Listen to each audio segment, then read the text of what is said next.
เจริญสุขเจริญธรรมญาติโยมหลังจากออกเดินทางจากสุสานปัจจะของบ้านห้วยสิงห์เนาะตั้งแต่6 โมง ตอนนี้7 โมง1 ชั่วโมงที่ผ่านมาเดินผ่านป่ามาตลอดเนาะบ่มีบ้านคนเดินผ่านป่ามาตลอดก็เลยบิณฑบาตบ่ได้เนาะบิณฑบาตอาหารยังบ่ได้ซักก่อนกำแต่นะแต่ว่าตอนนี้เข้ามาสู่เขตป่าป้ายติดตั้งหลังอาตมาเป็นป้ายเขตของป่าอุทยานนะมาดูว่าอุทยานอย่าง อุทยานแห่งชาติภูนางนะอุทยานแห่งชาติภูนางอุทยานแห่งชาติภูนางสำนักบริหารพื้นที่อนุรักษ์ที่15เชียงรายกรมอุทยานแห่งชาติกระทรวงทรัพยากรธรรมชาติและสิ่งแวดล้อมอันนี้เป็นแนวเขตเปิดเนาะซึ่งตอนนี้เรียบร้อยไปแล้วเนาะไม่ไปแล้วไม่ไปเรียบร้อยแล้วนะก็คงจะไม่ก่อน ไม่ก่อนถือบ้านเฮาว่าชิงเผาเนาะไม่ไปแล้วขณะนี้ก็เป็นป่านะตั้งที่เดินผ่านมาหลายกิโลก็เป็นป่าอันนี้ก็เป็นป่าไปอำเภอเชียงม่วน24 กิโลน่าน90นะวันนี้ก็ถึงเนาะถึงเขตเชียงม่วนแน่นอนอยู่ละตอนเช้าอากาศดีเดินได้เยอะแล้วก็บ่อิดบ่อ่อน บ่ปออิดบ่อ่อนเหมือนตอนมันแรงตอนเย็นก็ธรรมดาเนาะร่างกายมันล้าจากการเดินทั้งวันผ่าแดดผ่าอย่างมาแถวนี้ก็เป็นต้นไม้แบบป่าเบญจพรรณมีหลายๆชนิดซึ่งใบมันหลวงหล่นถ้าเป็นช่วงหน้าฝนจะดูงดงามสถานเดินมาสายนี้นะแต่ที่นี้มันเป็นหน้าแล้งนะก็มีแต่กิ่งก้านสาขาใบไม้หายไปหมดละใบไม้หายไปหมดละก็ป่าสถานได้ด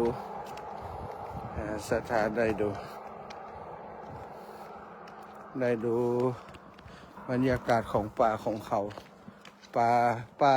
ป่าหินเนาะมันเป็นหินนั้นป่าหินป่าลูกลังฉะนั้นจะบ่มีต้นไม้ใหญ่ๆจะเป็นป่าประมาณนี้แหละป่าอย่างเขาก็เก็บเห็ดเนาะเก็บเห็ดเก็บอย่างเชียงม่วน24 กิโลน่าน90 กิโลเนอะไปน่าน90 กิโลก็ไปเรื่อยๆอันนี้พอสุดลูกหูลูกตาก็เป็นป่าทั้งนั้น วันนี้จะได้ฉันเข้าก็ตอนเจ้าวันนี้จะได้ฉันหรือไม่เป็นไรเนาะเดินไปเรื่อยๆเหนื่อยก็พักมีน้ำอยู่ขวดหนึ่งก็คงจะประคับประคองไปได้จนถึงพื้นที่ที่มีอาหารมีร้านค้าเนาะถ้ามีร้านค้าก็ฉันได้เพราะว่าญาติโยมได้ถวายปัจจัยระหว่างทางก็ถวายปัจจัยให้ได้ฉัน20 บาท50 บาท100 บาทญาติโยมถวายมาก็บางส่วนก็เก็บไว้เพื่อเป็นค่าอาหารและน้ำดื่มเวลาเดินบางทีในพื้นที่ที่ญาติโยมไม่มีความต้องการบุญเขาไม่ใส่บาตรก็ต้องซื้อเองเพราะว่าญาติโยมเขาถวายปัจจัยมาแล้วโอ้ท่ามกลางต้นไม้กิ่งไม้ที่แห้งแล้งมีต้นไม้ที่เขียวชอุ่มอยู่ต้นหนึ่งใบสีเขียวสดสวยงดงามมากอันนี้คือหล่นก่อนเขาหล่นก่อนก็เลยได้แตกใบก่อนเปิ่นทำให้เป็นที่ชื่นใจสวยงามมากประโลมพอปอบประโลมใจให้ชุ่มเย็นด้วยสีเขียวเนาะ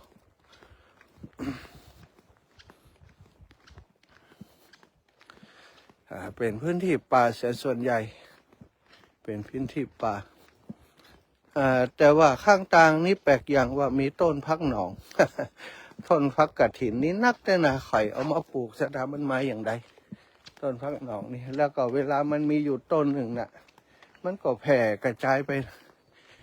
เป็นปัญหาอย่างหนึ่งเหมือนกันเนาะต้นพักหนองเนี่ย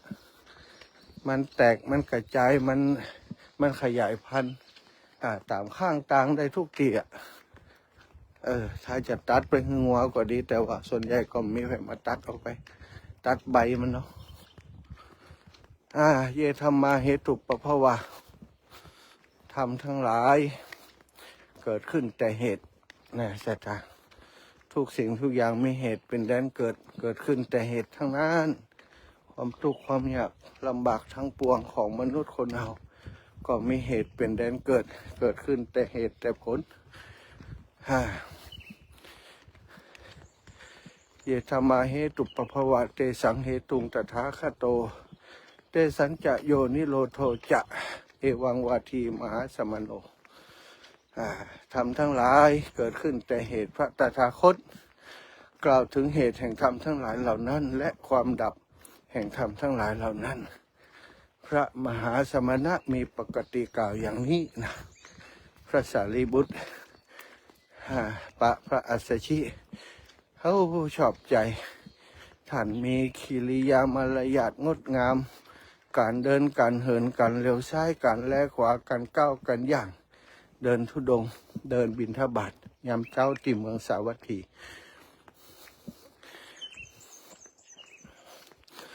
กรุงราชคฤห์เนาะไม่ใช่สาวัตถีก็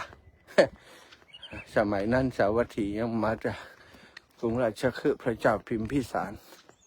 ห้วยน้ำดัง1 กิโลน่าไปไหมเนี่ย1 กิโลเนี่ยไปดูไหมห้วยน้ำดังสงสัยไม่ดังแล้วป่านชะนี้แล้วน้ำแรงแล้วเนาะห้วยน้ำดังน่ากลัวจะไม่ดังแล้วห้วยน้ำดัง1 กิโล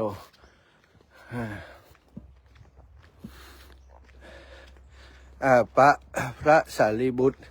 ชอบใจเขาก็ถามว่าท่านเป็นสาวกของใครท่านชอบใจทำของใครรถทัวร์ไปรถทัวร์จากกรุงเทพจังแสนจังคำวิ่งสายนี้กรุงเทพจังแสนจังคำวิ่งสายนี้รู้นี่กรุงเทพจังแสนจังคำวิ่งสายนี้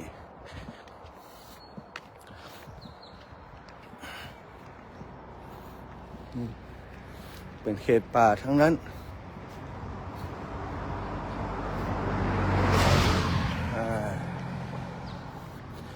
ท่านชอบใจธรรมของใครเป็นอาจารย์ท่านพระอัสสชิก็บอกว่าท่านจงสอนธรรมนั้นให้เราด้วยเถิดพระอัสสชิก็บอกว่าเฮาเป็นผู้บวชใหม่อยู่นะเฮาบ่สามารถจะสั่งสอนธรรมให้ท่านได้หรอกแต่อย่างนี้ท่านบ่ต้องสอนพิสดารก็ได้ที่ว่าหัวข้อหัวใจสำคัญที่ท่านได้ฟังจากอาจารย์มาว่าอย่างไรพระอัสสชิก็เลยบอกว่าเยธรรมาเหตุปภวะไก่กะแลแอกนี่ไก่ป่านะเสียงไก่ป่าเสียงไก่ป่าเสียงไก่ป่ากะแลแอกเสียงตู้เจ้าแซวมันยังเนี่ย เยธรรมาเหตุปภวะเอาละเยธรรมามันขึ้นเลยนี่ เยธรรมาเหตุปภวะธรรมทั้งหลายเกิดขึ้นแต่เหตุพระตถาคตตถาคตโตเตสังเหตุงตถาคตโตพระตถาคตมีกล่าวซึ่งเหตุแห่งธรรมทั้งหลายเหล่านั้นและกล่าวถึงความดับนิโรโธเตสัญจะโยนิโรโธจะและความดับแห่งธรรมทั้งหลายเหล่านั้นพระมหาสมณะมีปกติกล่าวอย่างนี้นี่คือกรรมกล่าวที่พระอัสสชิได้บอกกับท่านอุปติสสะปริภาชกหรือว่าสารีบุตรต่อมานั่นเองฟังแต่อีเปิ่นก็เข้าใจเลยซะจ้ะดีใจกลับเป็นอาจารย์เลยอาจารย์ผู้น้อยขอรับธรรมแห่งท่าน เดี๋ยวจะตามไปตอนนี้พระศาสดาอยู่ที่ไหนเอาพระศาสดาอยู่ที่พระวิหารเวรุวัน